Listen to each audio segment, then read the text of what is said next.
केंद्र पुणे. आपण सर्वांनी 1 डिसेंबरला राज्यसेवा पूर्व परीक्षा दिलेली आहे. बऱ्याच विद्यार्थ्यांचा स्कोअर चांगला येतोय. बरेच विद्यार्थी आम्हाला कॉल करून विचारतात, सर साधारण कट ऑफ किती येईल. मी तुम्हाला स्पष्टपणे सांगू इच्छितो की मित्रांनो, आपला जर स्कोअर 110च्या वरती येत असेल तर आपण मुख्य परीक्षेची प्रिपरेशन करावी. नाहीतर मग आपण कंबाईन ॲग्री या सगळ्या जे वेगळ्या वेगळ्या परीक्षा आहेत त्याबद्दल आपण विचार करावा. आणि जे विद्यार्थी त्या पलीकडे विचार करू इच्छितात, म्हणजे त्यांना समजा डिस्क्रिप्टिव्ह करायची आहे, तर त्यासाठी नेमकी स्ट्रॅटेजी कशी असली पाहिजे याच्यावरती आपण हे सत्र वरती आज चर्चा करणार आहोत. तर बेसिकली तुम्हाला जर डिस्क्रिप्टिव्ह परीक्षा प्रिपरेशन करायचं असेल तर नेमकी कसं करायचं ते प्रिपरेशन ते तुम्हाला आज बरंच क्लॅरिटी मिळेल. मित्रांनो, मी तुम्हाला सांगू इच्छितो की डिस्क्रिप्टिव्ह जी परीक्षा आहे त्याचं खूप जास्ती तुम्हाला टेन्शन घेण्याचं काम नाही आहे. ती परीक्षा सोप्या रीतीने आपण पूर्ण डील करू शकतो. फक्त पहिली गोष्ट आहे की तुमची इच्छाशक्ती पाहिजे आणि तुमच्या डोक्यात क्लॅरिटी पाहिजे की बाबा मी आता डिस्क्रिप्टिव्ह करणार आहे. डिस्क्रिप्टिव्ह करण्यात का फायदा आहे मी तुम्हाला आता सांगतो. डिस्क्रिप्टिव्ह परीक्षा जी आहे आपली, राईट, आपली जी ही डिस्क्रिप्टिव्ह परीक्षा आहे, आपण जर बघितलं तर त्याची जी पूर्व परीक्षा आहे, राईट, सप्टेंबरमध्ये त्याची पूर्व परीक्षा आहे. राईट, तर डिस्क्रिप्टिव्ह जी आपली परीक्षा आहे त्याची पूर्व परीक्षा सप्टेंबरमध्ये आहे. आज आपण जे बोलतोय ते आपण डिसेंबरमध्ये बोलतोय. आपण डिसेंबरमध्ये बोलतोय. तर आपण जर बघितलं तर डिसेंबर नंतर जानेवारी, फेब्रुवारी, मार्च, एप्रिल, मे, जून, जुलै, ऑगस्ट आणि सप्टेंबर. आपल्याकडे किती महिने डायरेक्टली 1 2 3 4 5 6 7 8, राईट, आणि 9 महिने आहेत आपल्याकडे. आता क्लॅरिटीनी 9 महिने आहेत. या 9 महिन्यात आपण डिस्क्रिप्टिव्हची तयारी करू शकतो का? हे जर सत्र तुम्ही व्यवस्थित लक्षपूर्वक ऐकलं तर आपल्याला कळेल की आपण 100% हे जे आहे ते करू शकतो. ह्याच्यामध्ये काही जास्ती अवघड नाही. तर हे कसं करायचं प्लॅनिंग या 9 महिन्याचा, राईट, या 9 जे महिने आहेत या 9 महिन्याचं प्लॅनिंग कसं करावं ते मी तुम्हाला आज डिटेलमध्ये सांगणार आहे मित्रांनो. राईट, आपण जर व्यवस्थित शांतपणे विचार केला तर आपण पहिले पॅटर्न बघून घेऊयात. राईट, पॅटर्न काय आहे परीक्षेचा? तर प्रिलिम्स असणार आहे, मेन्स असणार आहे आणि इंटरव्ह्यू असणार आहे, मुलाखत. बरोबर आहे. आपण जर बघितलं तर प्रिलिम्सचा पॅटर्न बदललेला नाही. हे आपल्याला सगळ्यात महत्त्वाची जी बाब आहे ती लक्षात घ्यायची आहे की प्रिलिम्सचा पॅटर्न बदललेला नाही मित्रांनो. प्रिलिम्स ही आत्ता तुमची 1 डिसेंबरला ज्या पद्धतीने झाली त्याच पद्धतीची प्रिलिम्स सप्टेंबरमध्ये असणार आहे. तर तुम्ही जर राज्यसेवा करत असाल, तुम्ही जर कंबाईनचे विद्यार्थी असाल जुने, तर तुम्हाला पुढच्या वर्षीची जी प्रिलिम्सची परीक्षा येणार त्याच्यामध्ये 100% ॲडव्हान्टेज आहे. हे लक्षात घ्या तुम्ही मित्रांनो. राईट, तर प्रिलिम्स बदललेली नाही. मुख्य परीक्षा जी मेन्स आहे ती आता डिस्क्रिप्टिव्ह पॅटर्न झालेली आहे. ह्याच्याबद्दल आपण डिटेलमध्ये आज चर्चा करणार आहोत. आणि इंटरव्ह्यू जो पहिले फक्त 100 मार्काचा असायचा मित्रांनो, तो आता 275 मार्काचा झालेला आहे. हे आपल्याला करायचं आहे. म्हणजे इथं काय झालेलं आहे, इथं न्यू पॅटर्न आलेला आहे. इंटरव्ह्यू आपला सेमच राहतो, मुलाखत ओरल द्यायची आपल्याला एक्झाम, पण फक्त त्याचे मार्क्स वाढलेले आहेत. आता आपण पहिली गोष्ट करूयात, प्रिलिम्स म्हणजे पूर्व परीक्षा. पूर्व परीक्षा ही बहुपर्यायीच आहे, MCQच आहे. हे जे 2च पेपर असतील, GSचा पेपर राहणार, CSATचा पेपर राहणार मित्रांनो. बरोबर आहे. आपल्याला हे माहिती असलं पाहिजे की आपली जी MPSC आहे या MPSCनी 10 वर्ष झालेले आहेत. पूर्व परीक्षाचा जो सिलेबस आहे तो UPSCचाच घेतलेला आहे आणि मागच्या 10 वर्षापासून आपण जी पूर्व परीक्षेची परीक्षा देत आहोत ते UPSCच्या सिलेबसनीच देत आहोत. म्हणून मी तुम्हाला परत सांगू इच्छितो मित्रांनो की पूर्व परीक्षा म्हणजे प्रिलिम्स ह्याचा सिलेबस चेंज झालेला नाही, ह्याचा पॅटर्न चेंज झालेला नाही. जर तुम्ही आत्तापर्यंत MPSC राज्यसेवाची तयारी करत असाल तर तुम्हाला ही पूर्व परीक्षा तुमच्यासाठी सोपी राहील. तुम्ही सहजपणे ही पूर्वपरीक्षा पास करू शकाल जर तुम्ही चांगले एफर्ट्स घेतले तर, या पूर्वपरीक्षाची तुम्ही प्रॉपर रिव्हिजन केली तर, आणि या पूर्वपरीक्षेसाठी तुम्ही टेस्ट सिरीज लावले तर. राईट. पूर्वपरीक्षाची स्ट्रॅटेजीबद्दल मी जास्त तुम्हाला सांगणार नाही, पण एक तुम्हाला सांगू इच्छितो मित्रांनो, आपण पुण्यात येतो, अभ्यास करतो आणि मात्र जे आपल्या अभ्यासिकामध्ये बसून पूर्वपरीक्षाच्या टेस्ट सिरीज सोडवतो तिथं आपलं एक्झाम टेम्परमेंट व्यवस्थित डेव्हलप होत नाही. आता परवाच तुम्ही बघितलं असेल की रमाकांत आचरेकर सरांचं आचरेकर सरांसाठी शिवाजी पार्कवरती खूप चांगलं तिथं एक प्रोग्राम आयोजित केलेला होता. त्या प्रोग्राममध्ये तुम्ही जर सचिन तेंडुलकर यांचं भाषण ऐकलं, त्यांनी जे त्यांचं मनोगत व्यक्त केलेलं आहे ते ऐकलं, तर तुम्हाला कळेल की practice makes man perfect. The more you sweat in peace the less you bleed in war. बरोबर आहे का नाही मित्रांनो? म्हणून तुम्ही टेस्ट सिरीज व्यवस्थित द्या. टेस्ट सिरीज त्याच्या टाइम टेबल प्रमाणे द्या. टेस्ट सिरीज एक्झाम एन्व्हायरमेंटमध्ये द्या. म्हणजे तुमची प्रॅक्टिस एवढ्या हाय लेवलला झाली पाहिजे की तुम्ही जेव्हा एक्झॅक्ट मॅच खेळता, हे सचिन तेंडुलकरचे बोल आहेत की आमची प्रॅक्टिस या लेवलला व्हायची की आम्ही ज्या दिवशी मॅच खेळायला जायचो त्या दिवशी आम्हाला सोपं वाटायचं, सहज वाटायचं. म्हणजे ड्रेसिंग रूममध्ये आमची टीम ही एकदम शांत असायची आणि समोरची जी टीम आहे ती त्याला खूप जास्ती एन्झायटी असायची. मित्रांनो, येतं तुम्हाला लक्षात? तर दिस इज द ग्रेट मंत्रा. आता कंबाईनला पण जे विद्यार्थी अभ्यासिकात बसून टेस्ट देत आहेत त्यांना मी सांगू इच्छितो, अजून वेळ गेला नाही मित्रांनो, एक किंवा दोन टेस्ट तुम्ही जावा आणि एक्झाम कंडिशनमध्ये द्या. ह्याच्याने जो तुमचा टेम्परमेंट रेडी होणार आहे तो तुम्हाला नक्कीच ज्या दिवशी तुम्ही परीक्षा देणार तुम्हाला मदत करणार. मित्रांनो, हे खूप सोपं आहे तंत्र. तर प्रिलिम्स तुम्हाला माहिती आहे अभ्यास काय करायचा, बुक लिस्ट पण तुम्हाला माहिती आहे, मी त्या जास्ती वेळ त्यावरती घेणार नाहीये. पण ह्यामध्ये सगळ्यात महत्त्वाचं मला जे वाटतं विद्यार्थ्यांनी काय केलं पाहिजे, तर त्यांनी prelims test series proper exam environment मध्ये जाऊन दिली पाहिजे. अनोळख्या जागी जाऊन दिली पाहिजे.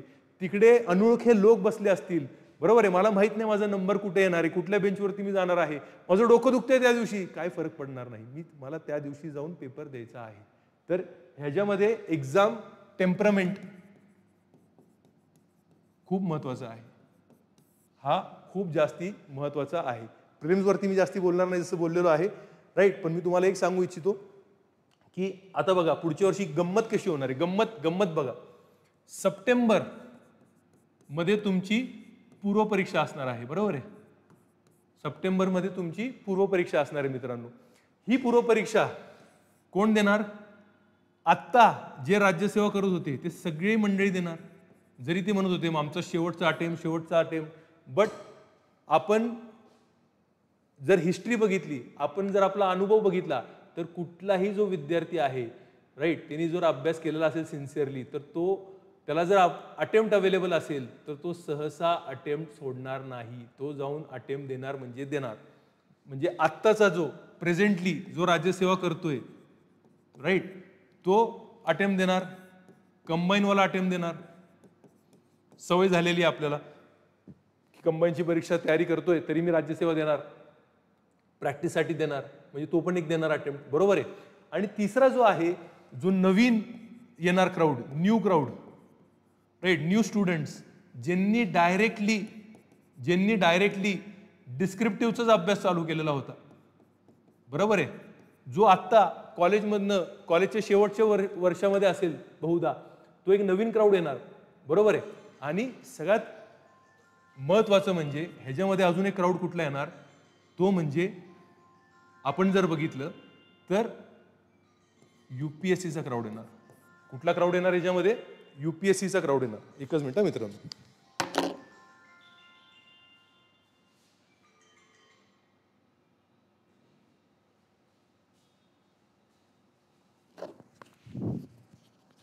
कुठला क्राऊड येणार याच्यामध्ये? UPSCचा क्राऊड येणार. बरोबर आहे.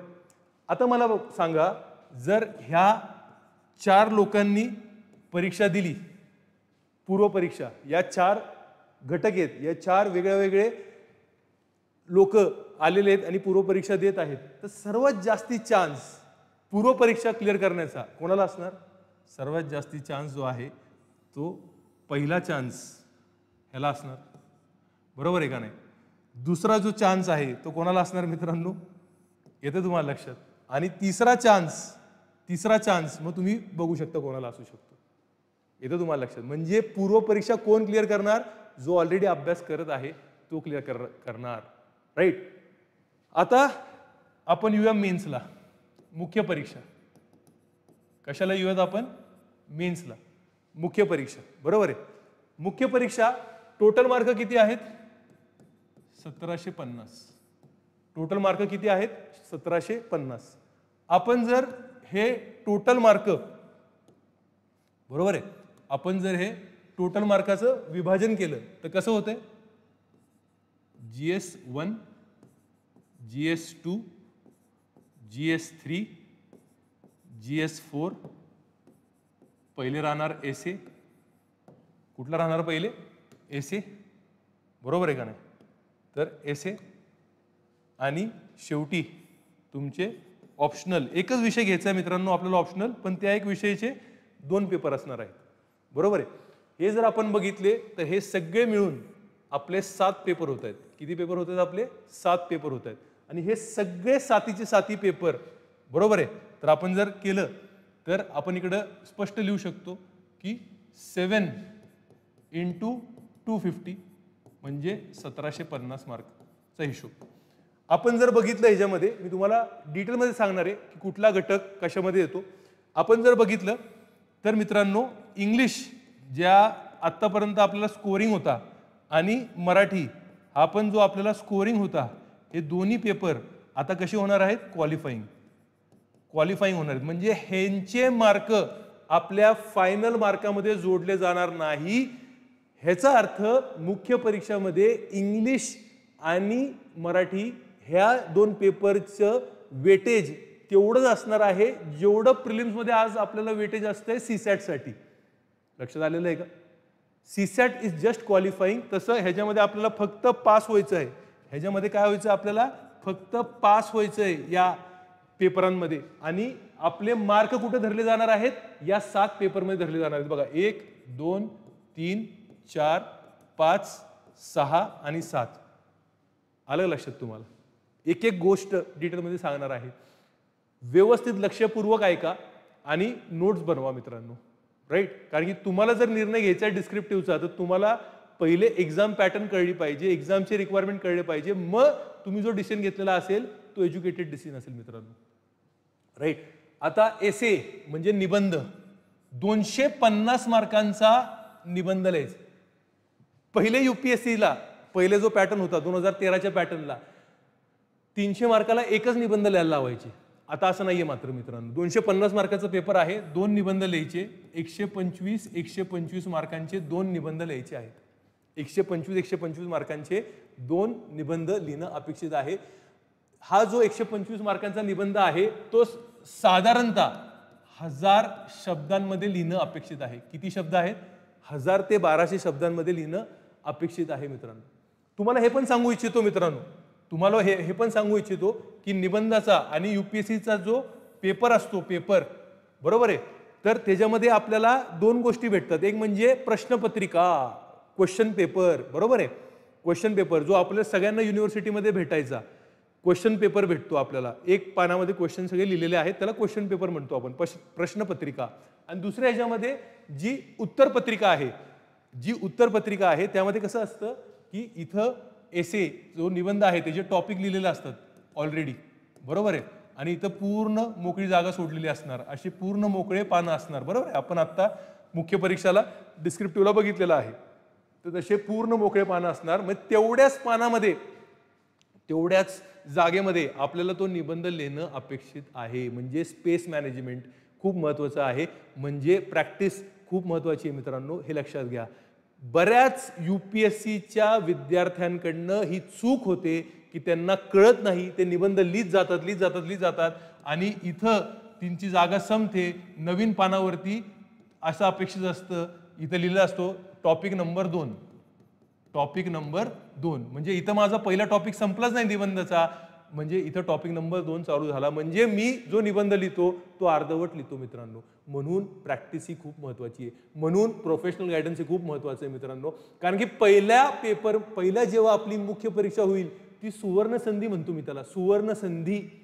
आणि त्या सुवर्ण संधीमध्ये जर तुम्ही प्रॉपरली प्रिपेअर्ड असाल तर तुम्हाला 100% यश मिळू शकतं मित्रांनो. त्यासाठी खूप चांगल्या प्रकारे तुम्ही प्रिपरेशन केलं पाहिजे आणि रायटिंग प्रॅक्टिस जास्ती केली पाहिजे. ह्याच्यावरती पण मी तुम्हाला बोलणार आहे. जर मला निबंधामध्ये 1000 शब्द लिहायचे आहेत, 1000, म्हणजे मला इन डेप्थ सखोल नॉलेज असण्याची गरज आहे. ते कसा निबंध लिहायचा, कसे त्याचे पॉईंट जनरेट करायचे, ह्याची पण एक प्रॉपर आपण प्रॅक्टिस करून घेणार आहोत HV देसाई स्पर्धा परीक्षा केंद्रामध्ये. यावर्षी मी तुम्हाला सांगू इच्छितो मित्रांनो, आपली जी UPSCची मुख्य परीक्षा झाली त्याची जी टेस्ट सिरीज होती त्यामध्ये जो निबंध लेखन हे रणजित सरांनी घेतलेलं आहे, मी घेतलेलं आहे आणि विद्यार्थ्यांना खूप चांगले प्रकारे ते एक्झामला सामोरे जाऊ शकलेले आहेत. तर निबंध लेखन हे कसं करायचं, त्यामध्ये कसे पॉईंट जनरेट करायचे, त्याचं स्ट्रक्चरिंग कसं करायचं, त्याला स्ट्रॅटेजी कशी असली पाहिजे, ह्या सगळ्या गोष्टीला टेक्निक आहे. इथं तुम्हाला लक्षात, जसं आपण कुठलाही स्पोर्ट्स खेळतो, क्रिकेट, त्याला टेक्निक आहे की बाबा तुम्ही कसं कव्हर ड्राईव्ह मारणार, कसं तुम्ही पुल शॉट मारणार, डिफेन्स कसं करणार, तर टेक्निक आम्ही तुम्हाला शिकवणार मित्रांनो. पण ती टेक्निक फक्त शिकला की तुम्ही पास होणार का नाही, खूप प्रॅक्टिस करायला लागते. मग ती प्रॅक्टिस तुमची करून घेणार आपण, ते इव्हॅल्युएट करून घेणार. त्यासाठी प्रॉपर बॅच आहे, त्यासाठी आपण एक तपश्चर्या म्हणून पुढं बॅच घेऊन येणार आहे. त्याच्याबद्दल मी आज काय बोलणार नाही, पण त्यामध्ये कंटिन्यूस एव्हरी डे 12 तास विद्यार्थ्यांकडनं हे सगळ्या गोष्टी शिकवून त्यांच्याकडनं करून घेणार आहोत आपण. त्याबद्दल आपण कुठल्या तरी दुसऱ्या लेक्चरला बोलूयात, पण आज मला फक्त काय आहे, पॅटर्न तुम्हाला सांगायचा आहे. तर निबंध 250 मार्कांचा पेपर आहे. 125 मार्कांचे 2 निबंध लिहायचे आहेत आपल्याला. साधारण 1000 शब्दांमध्ये ऑलरेडी ती जागा दिलेली असेल तेवढ्या जागात लिहायचं आहे. त्या जागामध्ये थोडा जागा राहिली तर चालतंय, पण तुम्ही एक्सीड करू शकत नाही. इथं तुम्हाला लक्षात मित्रांनो. त्यानंतर आपण जर बघितलं तर GS1 पेपर येतोय, राईट. GS1 पेपर येतोय, जनरल स्टडीज 1 पेपर. आता जनरल स्टडीज 1 पेपर हा नेमका त्यामध्ये काय असणार आहे, तर मित्रांनो लिहून घ्या, GS1, बरोबर आहे. आणि सगळ्या पेपरमध्ये MPSCने एवढंच लिहिलेलं आहे की हे सगळे जे घटक आहेत ते डायरेक्टली UPSCच्या सिलेबसमधनं आहेत. ह्यामध्ये फक्त ॲडिशनल काय होणार, ह्यामध्ये ॲडिशनल जर काय झालं तर महाराष्ट्र रिलेटेड गोष्टी ॲड होणार. कुठल्या गोष्टी ॲड होणार मित्रांनो, महाराष्ट्र रिलेटेड गोष्टी ॲड होणार. तर आपण जर बघितलं तर GS1 मध्ये मित्रांनो काय आहे, प्रामुख्याने 3 घटक आहेत, इतिहास, भूगोल आणि सोसायटी. सोसायटीला आपण समाजशास्त्र असं म्हणू शकतो, राईट. हे जे खूप सारे उपघटक आहेत, आपण एक सिलेबस डिकोडेड म्हणून पुस्तक बनवलेली आहे, सिलेबस डिकोडेड, राईट. तुम्ही कधी HV देसाईला आला तर नक्की ते पुस्तक बघा. इतिहास ह्यांनी काय सांगितलेलं आपल्याला, कुठला इतिहास अभ्यास करायचा आपल्याला, प्राचीन, एन्शंट, मिडिवल, मध्ययुगीन, मॉडर्न, आधुनिक भारताचा इतिहास, राईट. पोस्ट मॉडर्न अभ्यास करायचा आहे, म्हणजे स्वातंत्र्यानंतरचा इतिहास, बरोबर आहे का नाही. आणि मित्रांनो वर्ल्ड हिस्ट्री पण अभ्यास करायचं आहे. काय अभ्यास करायचा आपल्याला, वर्ल्ड हिस्ट्री पण अभ्यास करायचा आहे. आता नेमकं प्राचीन भारताचा इतिहास, प्राचीन भारतामध्ये काय आहे तर स्टोन एज, बरोबर आहे, पाषाण युग. त्यानंतर हरप्पा संस्कृती. हरप्पा संस्कृतीमध्ये काय काय अभ्यास करायचे, कुठले उपघटक आहेत, त्यासाठी आपण एक सिलेबस डिकोडेड म्हणून पुस्तक बनवलेलं आहे. तर त्या पुस्तक खूप महत्वाचं आहे मित्रांनो. त्या पुस्तकमध्ये तुम्ही टिकमार्क करत चालायचं की तुम्ही काय काय वाचलेलं आहे, इथं तुम्हाला काय काय अपेक्षित आहे. आणि अजून एक मित्र तुम्हाला सांगू इच्छितो, या सगळ्या घटकांचे पहिला नोट्स कुठल्या क्लासनी जर बनवलेले असतील तर ते HV देसाई स्पर्धा परीक्षा केंद्राचे नोट्स आहेत. आणि असले नोट्स आहेत की तुम्ही जर वाचले तुम्हाला 100% यश आहे. हे नोट्स तुम्हाला इंग्लिशमध्ये पण भेटतात आणि हे सर्व नोट्स तुम्हाला मराठी भाषेत पण उपलब्ध आहेत.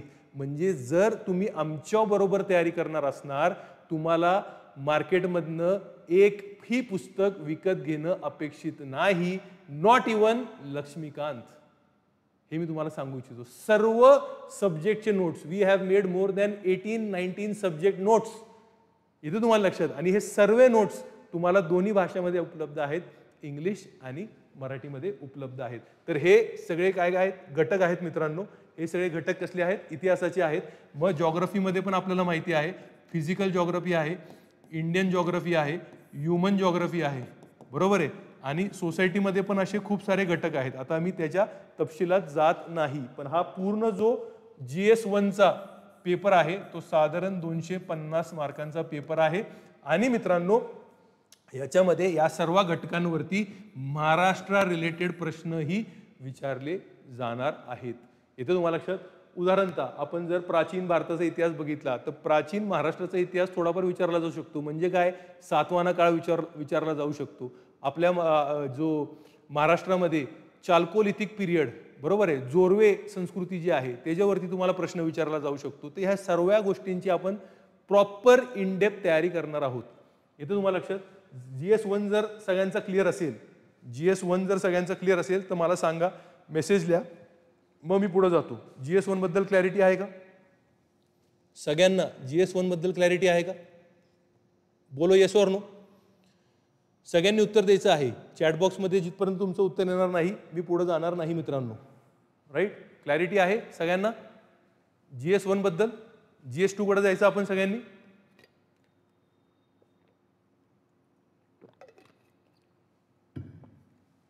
ठीक, आपण आता GS2 कडे जाऊयात.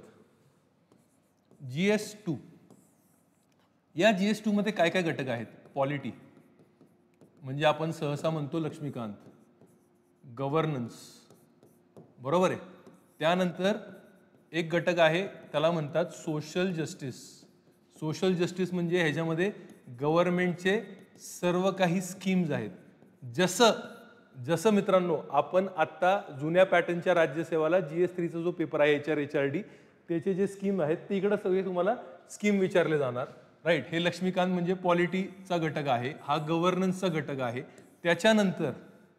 त्याच्यानंतर इंटरनॅशनल रिलेशन्स पण आहे, याला इंटरनॅशनल रिलेशन्स पण आहे. येते तुम्हाला लक्षात. तर हे जे घटक आहेत हे आपल्या GS2 हा जो पेपर आहे आणि ह्या पेपरला पण किती मार्क आहेत? 250 मार्क आहेत. 250 मार्कांचा हा पेपर आहे. राईट, तुम्हाला इंटरनॅशनल रिलेशनमध्ये पण भारताचा जो डायस्पोरा म्हणजे आपल्या भारतीयाचे वंशाचे जे लोक आहेत ते जे परदेशात राहतात त्यांच्याबद्दल आपल्याला अभ्यास करायचा आहे. आपले जे नेबरिंग कंट्रीज आहेत, शेजारचे सगळे आपले देश आहेत त्यांच्याबद्दल अभ्यास करायचा आहे. जे प्रामुख्याचे देश आहेत म्हणजे USA, Russia, France, Germany, Britain त्यांच्याबद्दल आपल्याला या पेपरमध्ये अभ्यास करावा लागतो. राईट, तर सखोलपणे हा पण आपण अभ्यास करणार आहोत.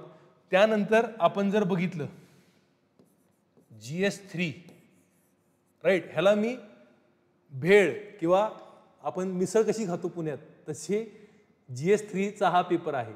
जे घटक GS1 GS2 मध्ये राहून गेलेले आहेत ते सगळे GS3 मध्ये कव्हर करतो आपण. ह्याच्यामध्ये GS3चे जे घटक आहेत ते म्हणजे काय आहे? इकॉनॉमी, अर्थशास्त्र.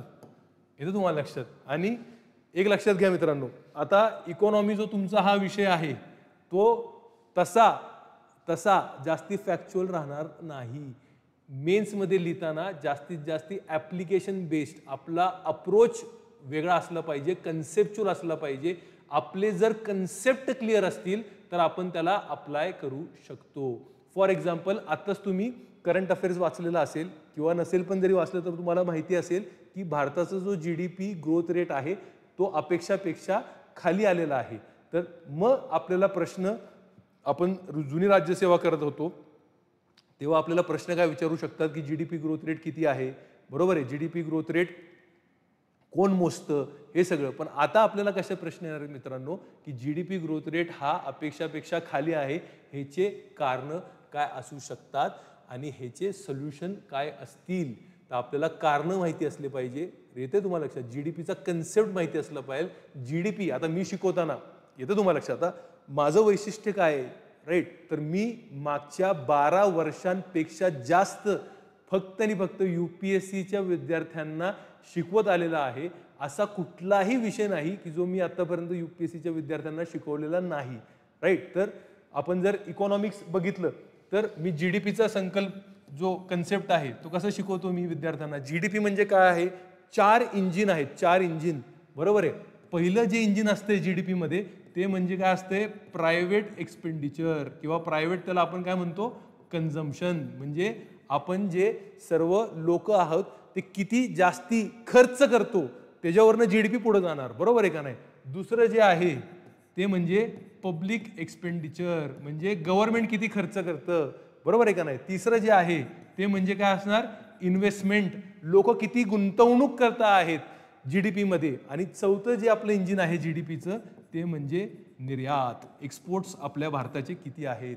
मग आता जर जीडीपी भारताचा ॲज एक्सपेक्टेशन नाही राहिलेला आहे जीडीपी ग्रोथ रेट, तर या 4 पॅरामीटरवरती आपण ॲनालिसिस केलं तर आपले उत्तर आणि आपल्या point you can say generation होऊ शकतं. मित्रांनो एक लक्षात ठेवायचं आहे, मी पुढं आन्सर रायटिंग जिचा सगळ्यात मोठा जो डिस्कशनचा टॉपिक झालेला आहे आज लोकांमध्ये, त्यावरती मी सखोलपणे तुम्हाला चर्चा करणार आहे.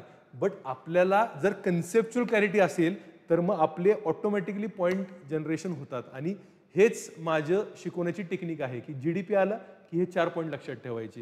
येतं तुम्हाला लक्षात. एज्युकेशन आलं तर हे 10 पॉईंट लक्षात ठेवायचे आणि त्याच इर्दगिर्द आपल्याला उत्तर पुढं लिहावं लागतं मित्रांनो. तर पहिला जो घटक आहे तो इकॉनॉमीचा आहे, दुसरा जो घटक आहे तो ॲग्रिकल्चरचा आहे, तिसरा जो घटक आहे GS3 मधला तो म्हणजे सायन्स अँड टेक्नॉलॉजी आहे. मित्रांनो लक्षात घ्या, इथं सायन्स अँड टेक्नॉलॉजी आहे, जनरल सायन्स नाही. म्हणून करंट अफेअर्स खूप जास्ती महत्त्वाचं ठरतं.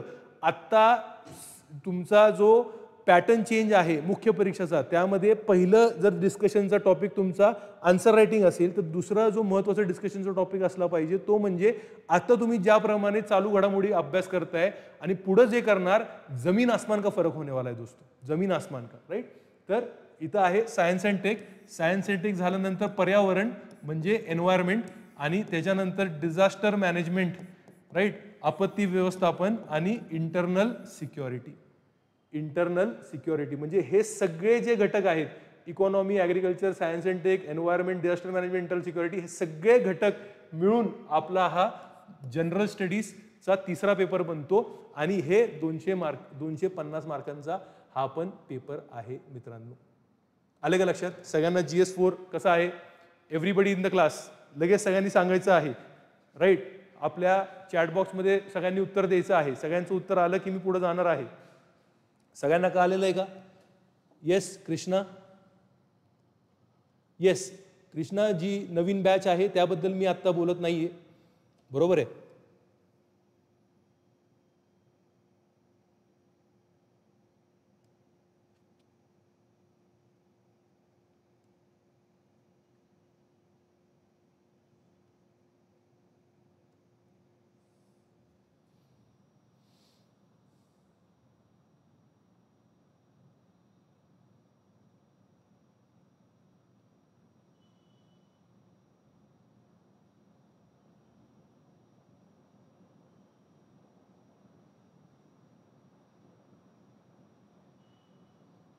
हो, जी नवीन बॅच आहे त्याच्याबद्दल मी आत्ता बोलत नाहीये मित्रांनो तुम्हाला, राईट. बॅचबद्दल मी नंतर बोलीन. आजचं लेक्चर जे आहे ते फक्त माझं मेन जे काम आहे ते म्हणजे सिलेबस डिकोड करणं आणि तुम्हाला स्ट्रॅटेजी देणं, राईट. आता मी GS4 ला येतो. आता मी GS4 जे आहे, GS4 हा माझा आता खूप टॉपिक्स म्हणजे खूप सब्जेक्ट्स खरंच मला खूप इंटरेस्टिंग वाटतात मित्रांनो. मी पण अजून एक विद्यार्थी म्हणूनच स्वतःला बघतो, म्हणून मला अभ्यास करायला खूप आवडतो. आणि या सगळ्या गोष्टींचा आता मी 2010 सालीपासून सहसा अभ्यास करत आलेलो आहोत. आणि 2013 जो UPSCचा पहिल्यांदा हा UPSC मध्ये हा पॅटर्न आलेला होता जो आता राज्यसेवानी एक्सेप्ट केलेला आहे, तो अटेम्प्ट मी दिलेला आहे. आणि त्या अटेम्प्टला मी इंटरव्ह्यूला पण गेलेलो होतो मित्रांनो. UPSCचा इंटरव्ह्यू दिलेला आहे त्या अटेम्प्टलाच. 2013चा मेन्सचा पेपर होता, डिसेंबरमध्ये झाला होता इनफॅक्ट. म्हणजे आता याच काळामध्ये तो पेपर झाला होता. त्यावेळेस आयोगाने UPSCने जास्ती वेळ दिला होता कारण की फर्स्ट टाइम पॅटर्न चेंज झाला, म्हणून डिसेंबरला मुख्य परीक्षा त्यांनी घेतलेली होती. सहसा UPSCची जी मुख्य परीक्षा असते ती सप्टेंबरमध्ये असते, राईट. तर तेव्हा त्यांनी ती डिसेंबरमध्ये घेतलेली होती मुख्य परीक्षा. आणि आमचे इंटरव्ह्यू जे आहे म्हणजे रिझल्ट लागला होता लगेच 3 महिन्यामध्ये. मला अजून आठवतं मार्च महिन्यामध्ये आमचा रिझल्ट लागलेला होता आणि 24 एप्रिलला तो माझा इंटरव्ह्यू होता दिल्लीमध्ये. तर मला अजून पण ते सगळे प्रिपरेशनचे दिवस वगैरे खूप चांगल्या प्रकारे आठवतात मित्रांनो. आणि मी विद्यार्थी म्हणूनच स्वतःला बघतो. मग विद्यार्थीमध्ये एक काय असतं, मी नेहमी बघितलेलं आहे की कुठला विद्यार्थी हा यशस्वी होतो, क्युरिओसिटी खूप असली पाहिजे तुम्हाला, नवीन शिकण्याची एक आवड असली पाहिजे तुम्हाला, एक वेळ असलं पाहिजे तुम्हाला. तर तसं मला आहे, म्हणून मी सगळे सब्जेक्ट मला खूप आवडतात. नवीन काहीतरी शिकायला मिळतंय, क्युरिओसिटी आहे. आणि ह्याचं महत्त्व काय, तसंच GS4 हा वन ऑफ द माझा खूप जास्ती आवडता विषय आहे आणि HP देसाई स्पर्धा परीक्षा केंद्रामध्ये 2017 पासून म्हणजे आता जवळजवळ 10 वर्ष होत आलेली आहेत, राईट. आणि त्याच्या आधी पण मी शिकवायचो, पण HP देसाईमध्येच 2017 पासून दरवर्षी डिसेंबरमध्ये याच काळामध्ये आपली एथिक्सची बॅच असते. तर GS4 म्हणजे एथिक्स हा विषय आहे. नीतिशास्त्र, ज्याला आपण मराठीत नीतिशास्त्र असं हा शब्द वापरू शकतो. खूप जबरदस्त आहे हा पेपर, खूप मजा येते आणि खरं शिकवताना आणि शिकताना जे आपल्यामध्ये बदलाव होतो आपल्या व्यक्तिमत्वामध्ये, आपल्या पर्सनॅलिटीमध्ये, ते उल्लेखनीय आहे मित्रांनो. तर खरंच हा जो GS4चा विषय आहे तो मला खूप आवडतो आणि जास्तीत जास्ती यू कॅन से लोकांना मी हा विषय शिकवला पाहिजे असं मला नेहमी वाटतं. कारण की मी शिकवताना माझ्या व्यक्तिमत्वामध्ये पण मला जो एव्हरी इयर एक डोस मिळतो की आपण कसं चांगलं वागलं पाहिजे लोकांशी आणि काय असतात एथिक्स, काय असते मॉरॅलिटी, तसंच मी बघितलेल्या लोकांमध्ये पण तसा एक बदलाव होतो. आपण एक साधारण 25 ते 30 लेक्चरमध्ये एथिक्सचा हा पूर्ण विषय जो आहे तो कंप्लीट करतो. एथिक्सचा पेपर असा असतो मित्रांनो, हा वेगळा असतो बाकीच्या पेपरपेक्षा, राईट. मी तुम्हाला जरा समजवतो. आपण जर आता GS1, 2, 3 बघितले तर ह्याचा पेपरचा जो पॅटर्न आहे, पेपरचा जो पॅटर्न आहे तो पेपरचा पॅटर्न कसा असतो मित्रांनो, तर 20 प्रश्न असतात, 20 प्रश्न. आणि हे 20 प्रश्न 3 तासात लिहायचे असतात मित्रांनो.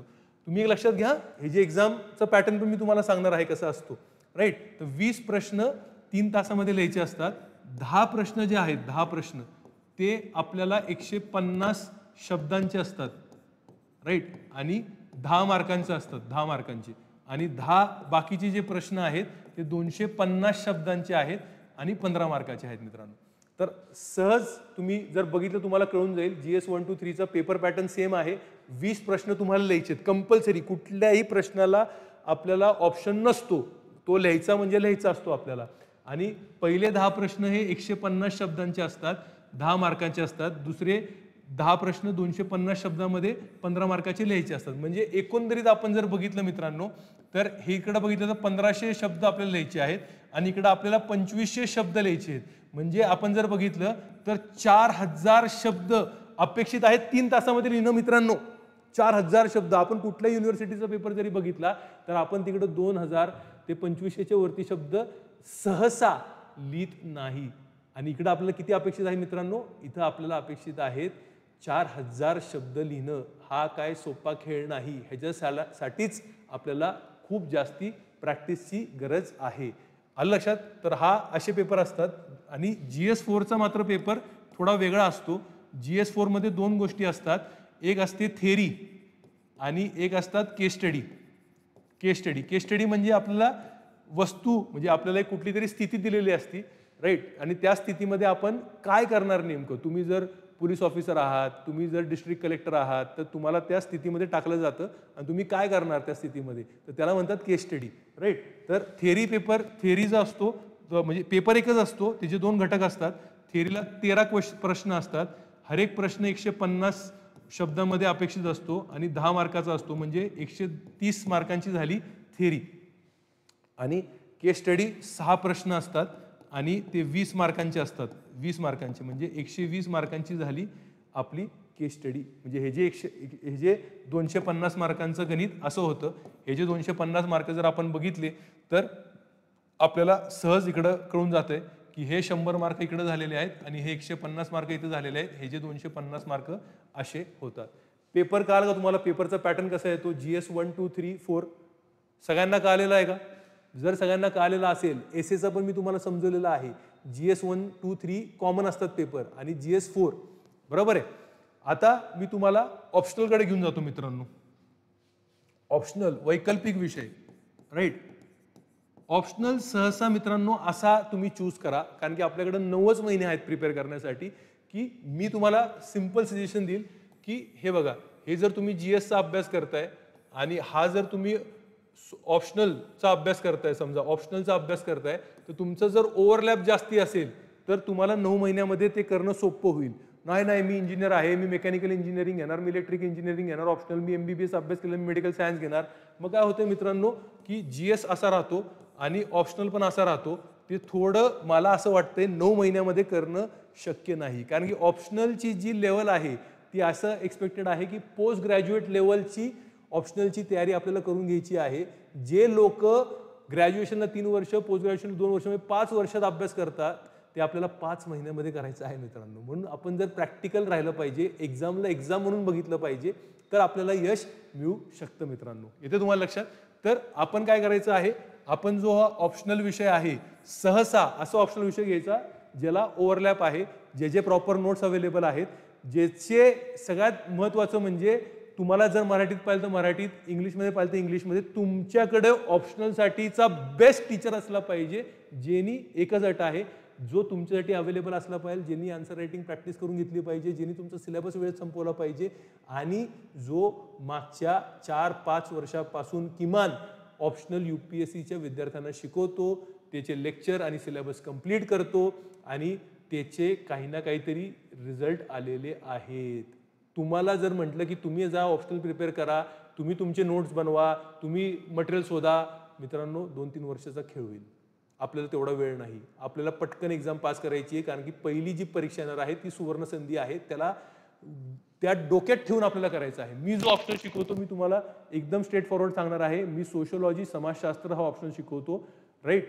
आणि मी तुम्हाला गॅरंटी देऊ शकतो की आपल्यासारखे नोट्स, आपल्यासारखं अंडरस्टँडिंग तुम्हाला महाराष्ट्रात कुठं भेटणार नाही सोशियोलॉजीसाठी. आणि रिझल्ट जे आपले रिझल्ट आलेले आहेत त्यामधनं ते प्रूफ होतं मित्रांनो, राईट. तर ऑप्शनल जो आहे, ऑप्शनलचे 2 पेपर असतात. थोडं आता लक्ष तुम्हाला द्यायला लागणार आहे, थोडं लक्ष द्यायला लागणार आहे, बरोबर आहे. ऑप्शनलचे 2 पेपर असतात. कुठलाही दोन्ही पेपरचा जो पेपरचा पॅटर्न आहे, पेपरचा जो पॅटर्न आहे तो खूप म्हणजे सिंपल आहे. थोडं लक्ष द्यायला लागेल तुम्हाला फक्त, राईट. पेपरचा पॅटर्न कसा असतो मी तुम्हाला सांगतो, राईट. तर पेपरचा पॅटर्न कसा असतोय की आपल्याला पहिला जो प्रश्न असतोय 50 मार्कांचा तो कंपल्सरी असतो, कंपल्सरी. त्यामध्ये 5 उपप्रश्न असतात, म्हणजे 5 छोटे छोटे प्रश्न असतात 10-10 मार्कांचे, ते आपल्याला कंपल्सरी सोडवायला लागतात. येते लक्षात तुम्हाला? त्यानंतर आपल्याला प्रश्न क्रमांक 2, 3, 4 येतो तुम्हाला लक्षात, असं असतंय. म्हणजे हा झाला तुमचा पेपर 1चा पार्ट ए आणि तसाच पार्ट बी असतोय, पार्ट बी ला जो असतोय प्रश्न क्रमांक 5 तो किती मार्काचा असेल, समजा तुम्ही 50 मार्काचा धरला, त्याला किती मार्काचा धरला तुम्ही, 50 मार्काचा धरला, आणि त्याला किती प्रश्न असणार आहेत, 5 प्रश्न असणार आहेत, राईट. हा कंपल्सरी झाला. हा काय झाला मित्रांनो, तुमचा कंपल्सरी झालेला आहे हा प्रश्न. आणि मग पुढं काय असणार आहे, तर पुढं 6, 7 आणि 8 येते लक्षात.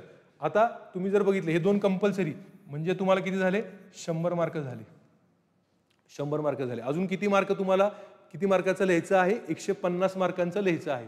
तर तुम्ही काय करू शकता, हे सगळे 50 मार्कांचे आहेत. तुम्हाला ऑप्शन असतो ऑप्शनलमध्ये, हे सगळे 50 मार्काचे आहेत, बरोबर आहे.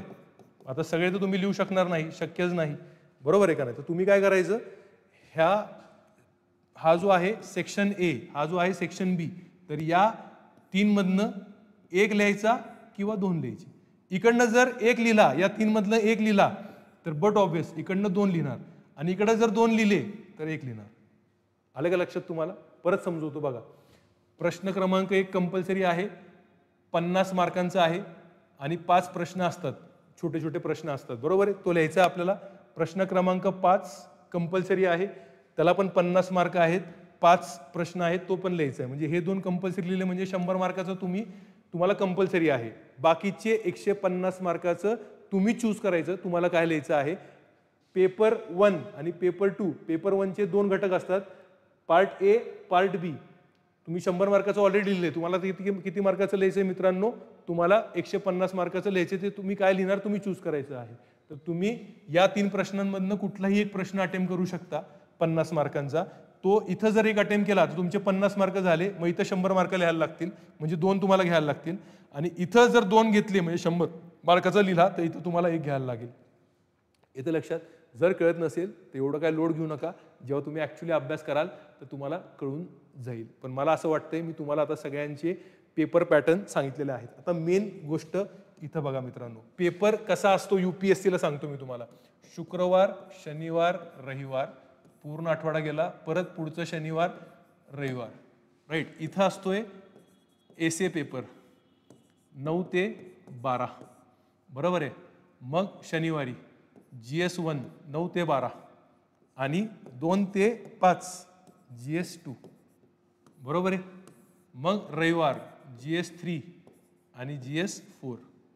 मग पुढच्या शनिवारी तुमचा पहिला जो पेपर असतोय तो म्हणजे कुठला असतोय? मराठी, जो की आपला क्वालिफाईंग पेपर आहे, आणि इंग्लिश. आणि रविवारी राईट कुठला पेपर असतोय तुमचा? Optional paper 1, optional paper 2. म्हणजे मित्रांनो एक लक्षात घ्या, आपल्याला इथं 4000 शब्द लिहिणं अपेक्षित आहे, इथं 4000 शब्द लिहिणं अपेक्षित आहे, आणि दुसऱ्या दिवशी परत 8000 शब्द लिहिणं अपेक्षित आहे. म्हणजे आपल्याला किती जास्ती आन्सर रायटिंग लागणार आहे ते समजून घ्या मित्रांनो. ह्याच्यामधनं हे कळायला पाहिजे की आपल्या सगळ्या गोष्टी मुख्य परीक्षाच्या तोंडपाठ असल्या पाहिजे, ह्याच्या नोट्स हँड रिटन रेडी असल्या पाहिजे, आणि भरपूर आन्सर रायटिंग प्रॅक्टिस केली पाहिजे, तर पेपर कंप्लीट होणार आहे. पेपरला जाऊन मी जर विचार करत असेल की मला तिथं काय लिहायचं आहे, तर मला वेळच मिळणार नाही, पेपर कंप्लीट होणार नाही, आणि माझा पेपर कंप्लीट झाला नाही तर दुसऱ्या कोणाचा तरी पेपर कंप्लीट होणार आहे, तर तो 100% ही परीक्षा पास होणार आहे. म्हणजे मला पेपर कंप्लीट करण्यासाठी किती हाय लेवलची तयारी अपेक्षित आहे ह्याच्यावरून तुम्हाला कळतंय. पटतं का मित्रांनो? पटत असेल तर लगेच लिहा बरं, चॅटबॉक्समध्ये लिहा बरं. सगळ्यांनी लिहायचं आहे इथं तुम्हाला लक्षात. तर हा जो आहे हा पॅटर्न आहे, आणि ह्याची तयारी आहे मित्रांनो. म्हणून डिस्क्रिप्टिव्हची तयारी करताना स्ट्रॅटेजी बघा कशी असते मित्रांनो. पहिला टप्पा म्हणजे तुम्ही क्लास करता, तुम्ही वाचन करता, ह्यालाच मी काय म्हणतो, तुम्ही काय करता, तुम्ही इनपुट देताय. मग दुसऱ्या टप्प्याला तुम्ही या सगळ्या गोष्टी काय करणार आहात, प्रोसेस करणार आहात. काय करणार आहात, प्रोसेस. म्हणजेच या गोष्टींवरती तुम्हाला चिंतन करणं अनिवार्य आहे, कन्सेप्ट समजणं अनिवार्य आहे, अंडरस्टँडिंग करणं अनिवार्य आहे. आणि मग तिसऱ्या टप्प्याला मित्रांनो, जर मी मुख्य परीक्षा देत असेल ती पण डिस्क्रिप्टिव्ह स्वरूपाची असते. डिस्क्रिप्टिव्ह स्वरूपाची असते म्हणजे काय असतं, प्रश्न माझ्या डोळ्यासमोर असतो, उत्तर माझ्या डोळ्यासमोर नसतं. उत्तर मला 100% बनवायला लागतंय. आज मी जेव्हा ऑब्जेक्टिव्ह परीक्षा द्यायला जातो मित्रांनो, तो ऑब्जेक्टिव्ह परीक्षेमध्ये कसं असतं, प्रश्न पण डोळ्यासमोर आहे, उत्तर पण डोळ्यासमोर आहे. उत्तर वाचल्यानंतर मला काहीतरी सुचू शकतं आणि मला उत्तर येऊ शकतं. पण डिस्क्रिप्टिव्हला तसं नसतं मित्रांनो. डिस्क्रिप्टिव्हला फक्त प्रश्न डोळ्यासमोर असतो आणि 100% उत्तर तुम्हाला मॅन्युफॅक्चर करायचं आहे. ते सहसा होत नाही. म्हणून मग काय होतं, आपली जर तयारी नसेल प्रॉपरली, मग आपण काय करतो, आपण उत्तरमध्ये जनरल गप्पा गोष्टी लिहून येतो. जनरल जर गप्पा गोष्टी लिहून आलो तर आपल्याला जनरल मार्क मिळतात. कसे मार्क मिळतात मित्रांनो? जनरल मार्क मिळतात. त्याला काही तथ्य नाही, त्याला काही फायदा नाही, त्याला काहीही उपयोग नाही मित्रांनो. आपल्याला स्पेसिफिक मार्क जर पाहिलं असतील, चांगले मार्क जर पाहिलं असतील, तर आपल्याला स्पेसिफिक लिहून आलेलं पाहिजे. स्पेसिफिक म्हणजे काय, कीवर्ड्स लिहून आलेले पाहिजे. आपण आपल्याकडे एक्झाम्पल्स पाहिजे, आपल्याकडे डेटा पाहिजे, आपल्याकडे फॅक्ट्स पाहिजे, आपल्याकडे केस स्टडीज पाहिजे, आपल्याकडे चांगले कोटेशन्स पाहिजे, आपलं इंट्रोडक्शन चांगलं पाहिजे, बॉडी चांगलं पाहिजे, स्ट्रक्चरिंग चांगलं केलं पाहिजे. हे सगळं जर मी चांगलं केलं तर मला मार्क पडणार आहेत. आणि दुसऱ्या विद्यार्थ्यांनी जर हे काहीच व्यवस्थित केलं नाही तर त्याला मार्क कसे पडणार मित्रांनो? म्हणून मेहनत आहे मित्रांनो, मेहनत आणि चांगली प्रोफेशनल गायडन्सची गरज आहे मित्रांनो. ही जर तुम्ही घेतली तर तुम्हाला यश मिळणार. तुम्ही घेतली नाही दुसरं कोणतरी घेणार. रुथलेस आहे ही परीक्षा, रुथलेस आहे हे लक्षात ठेवा तुम्ही मित्रांनो. राईट. म्हणून तिसऱ्या टप्प्याला काय मिळणार आहे मित्रांनो, तुम्हाला आउटपुट. हा आउटपुट म्हणजे काय आहे, हा आउटपुट म्हणजे काय आहे, तुमचे मायक्रो नोट्स रेडी असले पाहिजे. कसे बनवायचे मी तुम्हाला सांगेन मित्रांनो.